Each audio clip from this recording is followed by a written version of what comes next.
അമേരിക്കയിലായിരുന്ന cockroach Janata പാർട്ടിയുടെ സ്ഥാപകൻ അഭിജിത്ത് ദീപ്കെ ഇന്ത്യയിലേക്ക് മടങ്ങുന്നു. ജന്തർ മന്ദറിൽ കേന്ദ്ര വിദ്യാഭ്യാസ മന്ത്രി ധർമ്മേന്ദ്ര പ്രധാനെതിരെ സമരമിരിക്കുക എന്ന ലക്ഷ്യത്തോടെയാണ് മടക്കം. ജൂൺ 6-ന് താൻ ദില്ലി വിമാനത്താവളത്തിലെത്തുമെന്നും അവിടെ നിന്നും പോലീസ് സ്റ്റേഷനിലേക്ക് പോയി ജന്തർ മന്ദറിൽ സമരം ചെയ്യാൻ അനുമതി തേടുമെന്നുമാണ് അദ്ദേഹം വ്യക്തമാക്കിയിരിക്കുന്നത്. ഇൻസ്റ്റഗ്രാം വീഡിയോയിലൂടെയാണ് സമരത്തിൽ അണിചേരാൻ രാജ്യത്തെ യുവാക്കളോട് അദ്ദേഹം ആവശ്യപ്പെട്ടത്. നീറ്റ് UG പരീക്ഷാ പേപ്പർ ചോർച്ചയടക്കം വിദ്യാർത്ഥികളുമായി ബന്ധപ്പെട്ട വിവാദങ്ങളുടെ പശ്ചാത്തലത്തിൽ കേന്ദ്ര വിദ്യാഭ്യാസ മന്ത്രി ധർമ്മേന്ദ്ര പ്രധാനിന്റെ രാജി ആവശ്യപ്പെട്ടാണ് സമരം. സമാധാനപരമായുള്ള സമരത്തിനായി രംഗത്തിറങ്ങാനാണ് അഭിജിത്ത് ആഹ്വാനം ചെയ്തിരിക്കുന്നത്. ദില്ലി വിമാനത്താവളത്തിൽ നിന്നും ദില്ലിയിലെ പാർലമെന്റ് സ്ട്രീറ്റ് പോലീസ് സ്റ്റേഷനിലേക്ക് കാൽനടയായി പോകാനാണ് തീരുമാനം.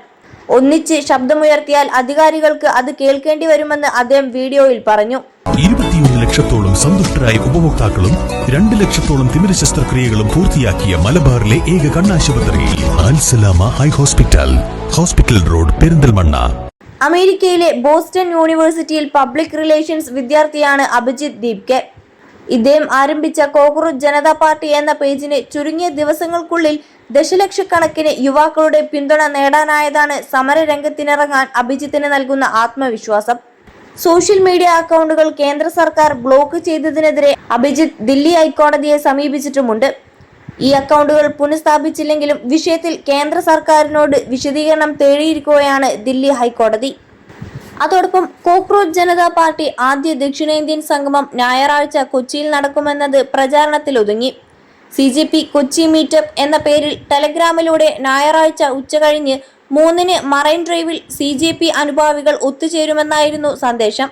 ഒപ്പം CJPയുടെ പോസ്റ്ററുകളും ഉണ്ടായിരുന്നു. പോസ്റ്ററിലെ QR കോഡ് സ്കാൻ ചെയ്താൽ ഒരു ടെലഗ്രാം ഗ്രൂപ്പിലേക്കാണ് എത്തിയിരുന്നത്. അംഗങ്ങളെ പരിചയപ്പെടുക, പാർട്ടി നിയമപരമായി രജിസ്റ്റർ ചെയ്യാനുള്ള നടപടികൾ ചർച്ച ചെയ്യുക, നാടിന്റെ നന്മയ്ക്കായി പ്രവർത്തിക്കുക തുടങ്ങിയ 5 അജണ്ടകളും ഗ്രൂപ്പിൽ പങ്കുവച്ചിരുന്നു. സമാധാനപരമായ കൂടിക്കാഴ്ചയാണ് ഉദ്ദേശിക്കുന്നതെന്നും സംഗമത്തിൽ പങ്കെടുക്കാൻ താൽപ്പര്യമുള്ളവർ പേരും മേൽവിലാസവും ഫോൺ നമ്പറും പ്രായവും രേഖപ്പെടുത്തണമെന്നും സന്ദേശത്തിൽ വ്യക്തമാക്കിയിരുന്നു.